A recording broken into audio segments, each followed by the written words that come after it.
Good evening. Scott's off tonight. I'm Dustin here with Anne Marie, and we begin at 6 with new information on last week's triple shooting at a CVS. 46-year-old Terry Rowe Jr. now is facing formal charges for that crime. Police say it all started over a prescription at the pharmacy there. Now one of the victims is talking with our Ella Rhodes.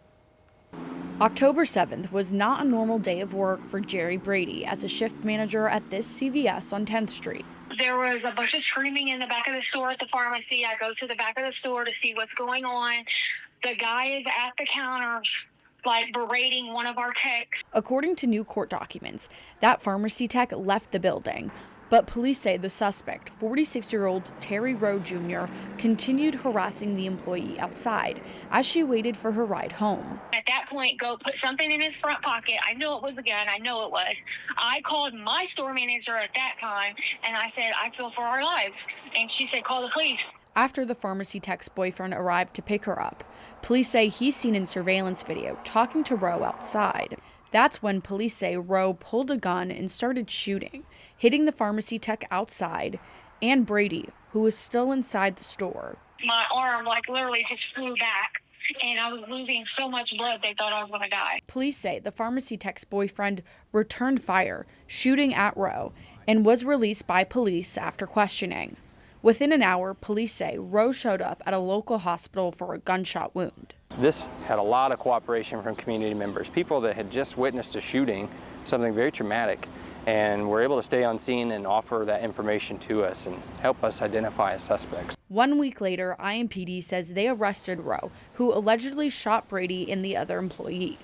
Rowe is now charged with 11 counts, including aggravated battery, unlawful possession of a firearm by a serious violent felon, battery with a deadly weapon, dealing meth, and more. For your safety and security, this parking lot is being monitored by LiveView technology.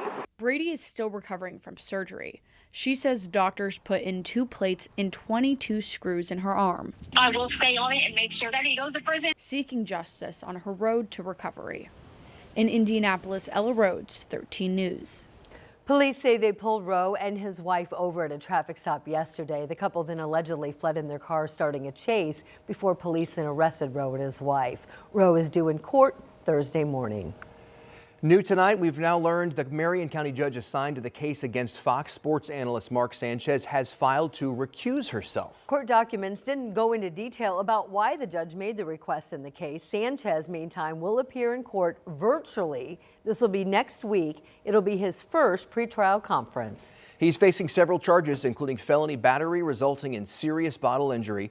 Police allege Sanchez got into a fight with another man, assaulting him before being stabbed. Tonight, the Marion County Coroner's Office is identifying the man who was killed in a shooting Sunday as 22-year-old Tervon Townsend. It happened on Kentucky Avenue near I-465. That's on the southwest side. Metro Police say officers in the area were there and heard gunshots. Officers drove by the gas station, and that's where they found Townsend, who was shot. He died at the hospital. Police detained several people at the scene, but then did later release them. And tonight, we have no updates on a suspect or any arrests in the case. An Indianapolis woman is under arrest tonight after police in Boone County discovered more than 20 pounds of cocaine during a traffic stop. Take a look. Whitestown police sharing these photos of the roughly 24 pounds of cocaine confiscated last night. Police say officers smelled weed coming from the car, which led to the search. The 36-year-old woman is behind bars in the Boone County Jail. Well, we're looking at some changes in our forecast. A cold front expected to move through tomorrow. It'll be weak. You can already see some of the cooler air to our north and west, but look at the temperatures in the meantime. 78 for Indy. Some locations did make it up to 80 degrees today. Will be a little bit cooler than that tomorrow as the front's expected to slowly ease its way across the area and bring us a chance for rain. You'll notice the clouds on the increase tonight. 56 for the overnight temperature. Chance of sprinkles as the front moves through tomorrow. Highs in the low 70s. But we're going to do a little bit of a roller coaster ride. Another warm day on Saturday before a big cool down. This is our best chance for rain. I'll show it to you coming up in the 7-day forecast. All right, Rob, thank you. Now to the push to strengthen immigration enforcement here in Indiana. That's what the governor and attorney general both pushed for at the State House today. Our Jenna Webster was there as they met with the White House border czar, Tom Homan, who said he hopes it becomes law. Well, one of the things that we heard in this meeting is that Indiana should strengthen and even expand its agreements with ICE. Border Czar Tom Homan even saying that it should be deputizing the entire community to do so. Homan telling legislators and law enforcement to do whatever they can do to help make the state safer when it comes to immigration. Folks, I know Indiana stepped up with some detention operations. I know your law enforcement officers want to do the right thing. Look, when it comes to the detainer issue, I'll tell you right now, you don't have to hold them a minute past you normally hold them on the detainer. Just call ICE before you release them, and we'll be right there. Attorney General Todd Rokita and Governor Mike Braun are pushing lawmakers to pass a bill that will penalize businesses who hire illegal immigrants, and they say will strengthen state and local compliance with ICE. Right now, it's a loyalty contest with our top leadership to see who's going to be loyal, who's not going to be loyal, and to Donald Trump and Homan and Noam and all of these people. And it feels like they're just selling our souls and they're selling our streets. Outside House chambers, protesters feel the White House is using Indiana as a political pawn. At the State House, Jenna Webster, 13 News. And tonight we're taking a look at what voters have to say about the state of politics here in Indiana. The results of a brand new public opinion poll came out today, and it tackles some big political topics like redistricting efforts. Our Matthew Foltz breaks down what the numbers suggest when it comes to how Hoosiers feel. Polling results released Tuesday morning show Indiana voters aren't too happy with where state politics are headed. We were shocked when we got these numbers back. Nathan Gotch is with Independent Indiana. They hired North Star Opinion Research to survey over 600 voters across the state on Indiana politics.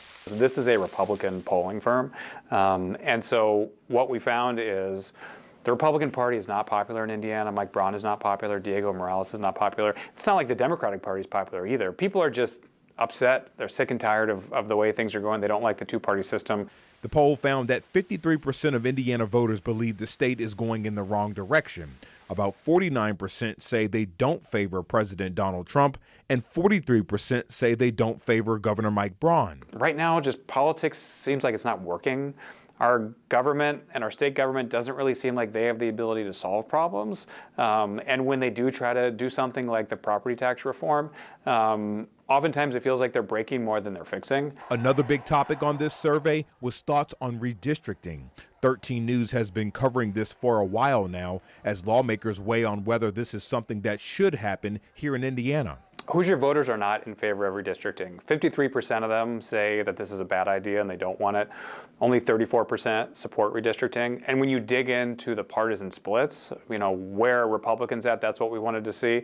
Of those who oppose it, 85% are Democrats and about 25% Republicans. And right now, Gotch believes this could be the start of a shift for Indiana politics. I think that we are seeing a potential shift, and certainly people are not happy. It's not going in the right direction for Indiana Republicans, but also Democrats, are not popular in these numbers either. Now, we just got a response to this poll from the state Republican Party, and it says, quote, is going to pop up on your screen, that this poll is deja vu of every other unreliable political poll that claimed Mike Braun's campaign was struggling, only for him to win with the largest margin of victory for Indiana governor in more than 40 years. Quote, Independent Indiana may underestimate Governor Braun, but Hoosier voters have demonstrated they are confident in the governor's agenda, end quote. And this poll also addressed favorability numbers for Secretary of State Diego Morales, who will face Bo Bai in the upcoming election. We can check that out online if you'd like to take another look at that as well. Of course. All right, Matthew, thank you.